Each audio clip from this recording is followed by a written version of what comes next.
E aí galera, beleza? Aqui quem volta, vou desenhar trazendo mais um vídeo no canal, galera. Dessa vez, galera, trazendo um vídeo de O Construtor. E dessa vez, galera, eu vou trazer como construir uma televisão como aquela ali, mas só que um pouco mais bonita. Já pega aqui, pegando esse bloco aqui de bonito, mas só que bonito.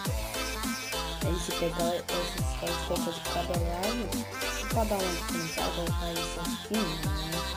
Fica diferente. Aí você faz uma improvisação aqui, se quiser fazer uma esquina, você puxa 3, se quiser usar bola de cavalo em sua escolha, entende? Aí galera, depois você pega esse boca aqui, a própria e coloca aqui e aqui. Depois você pega uma pintura ou um quadro, do jeito que você quiser chamar. Querem que eu vou achar ela aqui. Pintura, aqui, ó. Espera aí, vamos tentar achar um quadro do tamanho de 4 minutos.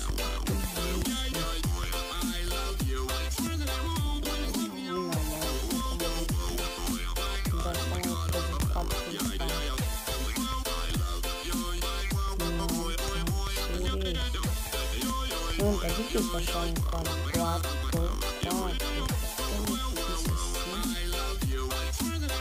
Não, eu tinha achado um, não acredito.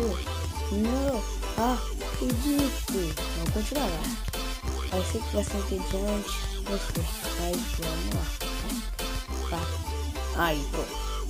Aí depois, atrás do você colocar o já colado preto. E aqui.